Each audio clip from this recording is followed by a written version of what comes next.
It's the busiest embassy I've ever been at. And I noticed that their visa application process is very, very quick, like 1 or 2 days.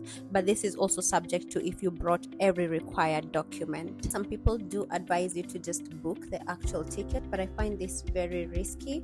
Hi and welcome back to my channel. If you're new here, this is Itinerary in real life. I'm a Kenyan digital nomad who's currently in Thailand, and today I'll be talking about my process of getting a Thailand visa as a Kenyan, and I also this time applied from Kenya.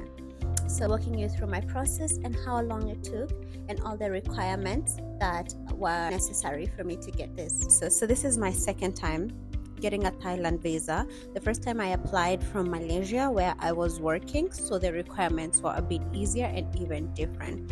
And this time when I applied from Kenya, I was not working in Kenya, so that made the process a bit complicated.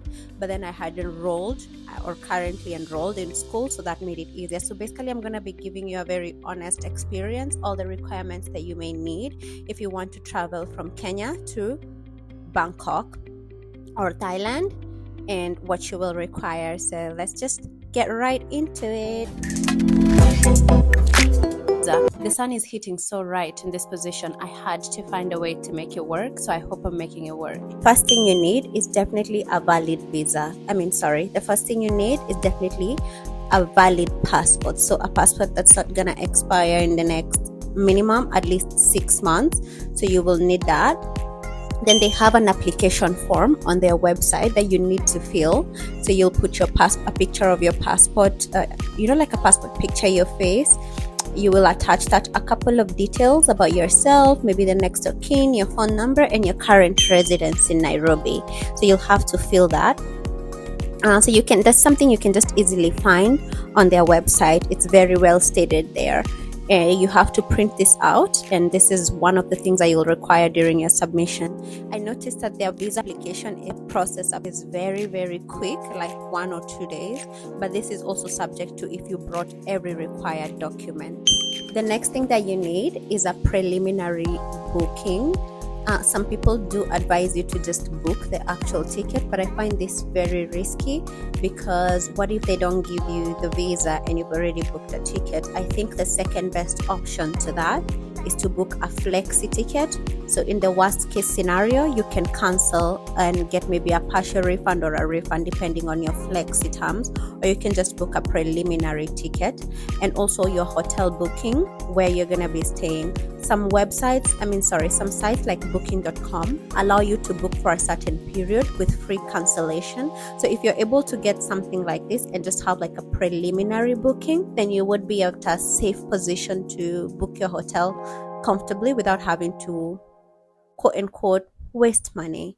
If you're employed, you're going to need a letter from your employer which shows that you have approved your leave and how long it's going to be. I think this gives you a very good chance of getting a visa because you have some ties back home. In my case, I used my student letter. My university wrote me a letter because I'm currently taking some units at the university, so they wrote me a letter. If you're a student who's below age, you might even be required to get your parents' letter. And then if you're self-employed, that can be very helpful also.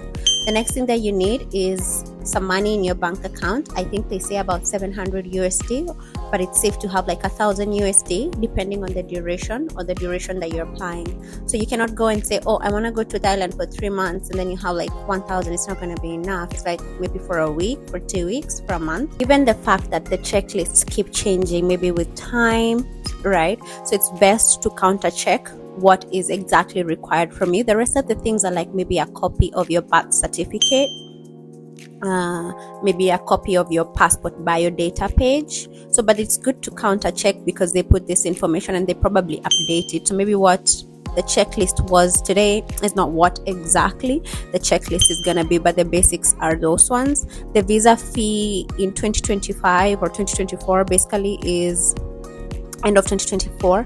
I paid 5,000 Kenya shillings.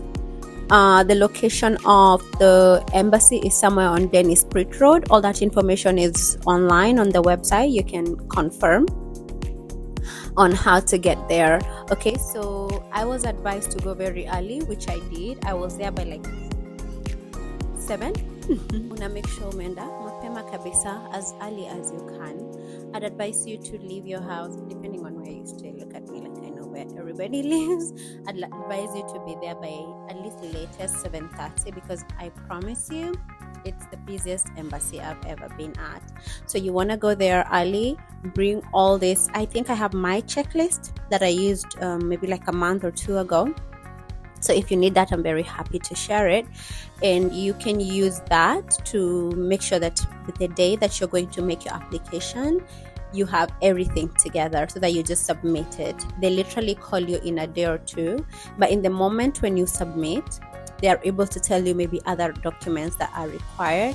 So you can go and collect them, bring them the same day, bring them the day after. I found it to be very, very quick. I really loved that part. This is not necessarily mandatory, but I think it's always wise to have an insurance cover for the country that you're visiting for that particular period, and also to maybe create an itinerary. This is something that ChatGPT can help you, but there's also people who charge to do that. So you can do an itinerary of where you plan to go, to sort of like, if they ask you, so where do you plan to visit?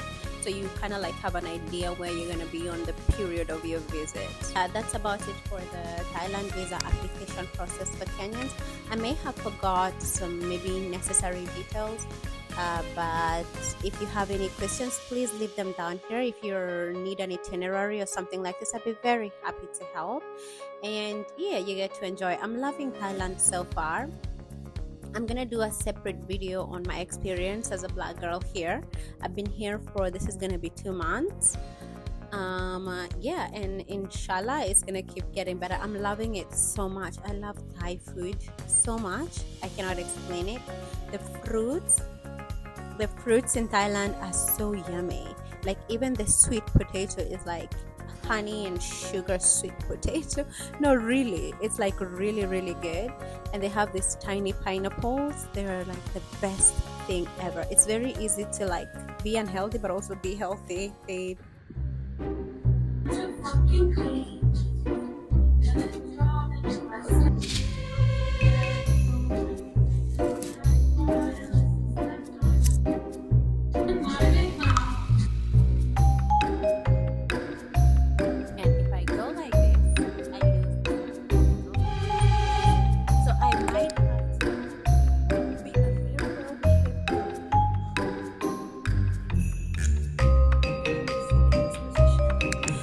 guys, so for the visa, a visit, you have to like, like at first